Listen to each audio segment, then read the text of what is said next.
Locked-in syndrome, aussi appelé le syndrome d'enfermement ou le syndrome du verrouillage, est une condition neurologique très rare et très sévère. On estime que moins de 1% de tous les accidents vasculaires cérébraux peuvent entraîner un LIS. Ce pourcentage est probablement sous-estimé puisque dans de nombreux cas, le diagnostic ne peut être posé avant le décès ou bien les patients récupèrent trop vite. Les patients vivent dans un corps qui ne répond plus, complètement paralysé, alors qu'ils sont entièrement conscients et que leurs capacités cognitives et sensorielles sont restées intactes. Il entend tout, comprend tout, mais ne peut ni bouger ni parler. Ainsi, la communication est le premier et le principal objectif afin de les soulager de cet enfermement. On observe d'autres symptômes, tels que de la spasticité et une rigidité des membres supérieurs et inférieurs. Généralement, le mouvement vertical des yeux et le clignement des paupières sont les seuls mouvements possibles pour une personne atteinte du syndrome. Ces deux mouvements seront donc utilisés pour permettre aux patients de communiquer. Dans la plupart des cas, ce sont les familles qui se rendent compte que le patient est pleinement conscient et qu'il n'est pas dans le coma comme le prétend le personnel soignant. Effectivement, ce syndrome est majoritairement dû à un ACV ischémique qui survient suite à une thrombose de l'artère basilaire avec occlusion secondaire des artères perforantes. Pour faire une histoire courte, notre cerveau est composé de plus de 100 milliards de cellules nerveuses nous permettant d'agir, de penser et de percevoir. Ces cellules, communément appelées neurones, ont notamment besoin d'oxygène et de nutriments pour survivre. Cet apport est assuré par les vaisseaux sanguins qui, tel un train de marchandises, acheminent ces ressources dans toutes les régions du cerveau et du corps où ils passent. Si toutefois un neurone est privé pendant une certaine période de temps d'oxygène et de nutriments, il finira par mourir. Puisque ceux-ci ne peuvent ni se reconstruire ni se multiplier, la mort de l'un ou plusieurs d'entre eux pourra avoir de grandes conséquences sur la fonction cérébrale. L'AVC est une perte soudaine de la fonction cérébrale résultant d'une interruption de la circulation sanguine ou de la rupture de vaisseaux sanguins qui entraîne la mort des neurones de la région affectée. Il existe donc deux principaux types d'AVC. Les AVC de type hémorragique, suite à une rupture d'un vaisseau sanguin, et les AVC ischémiques qui surviennent lorsqu'un caillot obstrue l'un des vaisseaux qui alimentent le cerveau.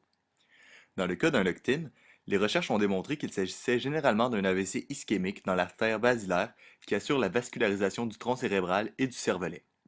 On observe ainsi la perte des fonctions telles que la déglutition, la mastication, la respiration et la modulation des rythmes cardiaques, ainsi que les liens entre l'encéphale et la moelle épinière, toutes des fonctions assurées par le tronc cérébral.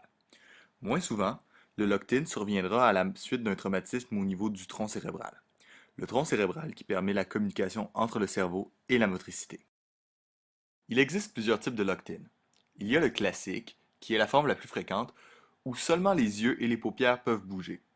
Il y a aussi le total, où il n'y a aucun mouvement des yeux, donc aucune communication possible. Il y a l'incomplet, où il y a une récupération de quelques mouvements volontaires au niveau de la tête, des doigts et des orteils. Et finalement, le transitoire, où il y a présence des symptômes typiques du LIS, mais souvent il y aura aussi une récupération neurologique complète. Ce syndrome est caractérisé par deux phases importantes, soit la phase aiguë et la phase chronique. Lors de la phase aiguë, on observe les symptômes les plus sévères, dont une anartrie qui consiste à une difficulté ou une incapacité à articuler, un trouble respiratoire, une inconscience fréquente ou même un état comateux et une paralysie totale. Il existe des soins tels que la trachéotomie, la gastrostomie, l'oxygénothérapie, la physiothérapie respiratoire et la mobilisation afin de stabiliser la condition médicale du patient. La phase de réadaptation, que l'on appelle aussi la phase chronique, est le moment où l'ergothérapeute et l'orthophoniste jouent le plus grand rôle. C'est au cours de cette période que le client retrouvera partiellement ou totalement certaines de ses fonctions. Nous travaillons principalement sur l'amélioration de la communication, de la respiration, de la déglutition, du positionnement et de la mobilité, de la rééducation sphinctérienne ainsi que sur les fonctions cognitives. Pour ce qui est de la communication, la première étape est d'instaurer avec le client un code fiable de communication avec les yeux pour déterminer le oui et le non. Généralement, ce sont les familles qui initient ce premier mode de communication. Comme la personne possède toujours ses capacités langagières, nous pourrons par la suite instaurer un code alphabétique où le mouvement des paupières ou des yeux du client nous permettra d'indiquer une lettre. Deux codes alphabétiques sont généralement utilisés, soit le code alphabétique classique de A à Z ou le code ESA-RIN qui constitue un code alphabétique basé sur la fréquence d'apparition des lettres à l'écrit. Lettre par lettre, le client pourra ainsi épeler ce qu'il souhaite dire. Cette technique est très exigeante et nécessite beaucoup de patience. Chez certains, elle peut mener à de la frustration et un sentiment d'infantilisation. Pour accélérer le processus, nous pouvons travailler avec des tableaux de communication. On propose d'abord au client une ligne, puis une lettre. Nous pouvons ensuite créer notre propre tableau avec les mots les plus récurrents, comme merci, bonjour, comment ça va.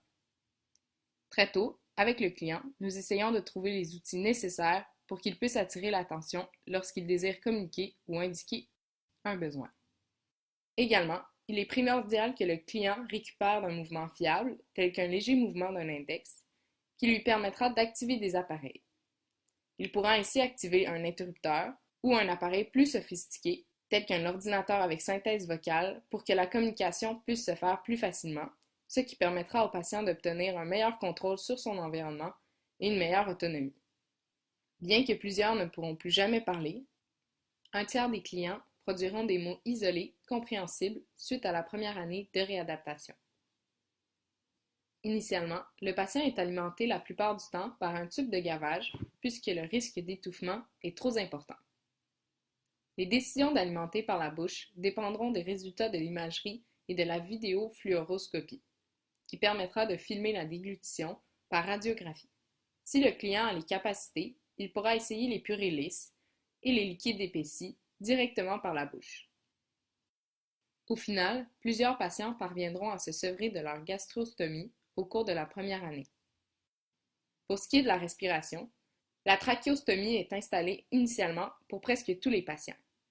Puisqu'on observe une absence de contrôle volontaire du cycle respiratoire, les toux volontaires ne sont pas possibles. C'est ce qui explique les difficultés à désencombrer les voies respiratoires lors d'un étouffement. La récupération partielle et complète est possible. La rééducation respiratoire est donc essentielle pour la respiration, mais également pour les étouffements. Habituellement, la trachéostomie sera retirée au cours de la première année de réadaptation. Pour ce qui est des activités que les ergothérapeutes doivent faire avec le client pour améliorer leur positionnement et leur mobilité, il y a notamment le maintien des amplitudes articulaires à l'aide d'orthèses, les exercices de contrôle des yeux, de la tête, du tronc et des membres pour permettre plus de mouvement. Suite aux exercices de contrôle des yeux, par exemple, il sera possible de récupérer les mouvements oculaires horizontaux au cours des 4 premières semaines de la thérapie. Dans le cas des clients ayant une dystonie spastique, les exercices d'étirement, d'utilisation d'antispasmodiques et les injections de botox réduiront la spasticité et permettront ainsi de faciliter la tâche des aidants, en plus de permettre la récupération de certains mouvements. Il est important de savoir que les personnes atteintes de syndrome d'enfermement conservent leur sensibilité. Et l'ergothérapeute doit en tenir compte dans le choix des coussins, des matelas et des fauteuils roulants qui assureront le confort des clients et la réduction des plaies de pression. Il est aussi primordial d'établir avec le client son confort, son contact visuel et l'encourager à utiliser des mouvements volontaires émergents. Dans le cas des patients ayant un syndrome d'enfermement incomplet, il peut arriver que certaines personnes récupèrent de la motricité aux membres supérieurs en commençant par les extrémités des membres, comme les bouts des doigts. Cela peut leur permettre une plus grande participation aux activités de la vie quotidienne et à l'alimentation. Également, ils pourront utiliser des fauteuils roulants à commande manuelle. Pour ce qui est des clients atteints d'un syndrome d'enfermement complet, ils pourront utiliser par exemple un fauteuil roulant à commande céphalique. Finalement, la plupart des patients réussiront à se déplacer de façon autonome en fin de réadaptation grâce à l'augmentation de leur tolérance assise et à l'entraînement au fauteuil roulant. La rééducation sphinctérienne permet de retrouver la continence. Cependant, selon l'importance de la parésie et de la dépendance pour les transferts, il n'est pas rare que les clients se retrouvent avec une sonde qui leur permettra une plus grande liberté dans leurs déplacements et leurs loisirs. Bien que la plupart des clients conservent leur fonction cognitive, il en demeure que certains démontrent une certaine apathie, souvent en début de réadaptation.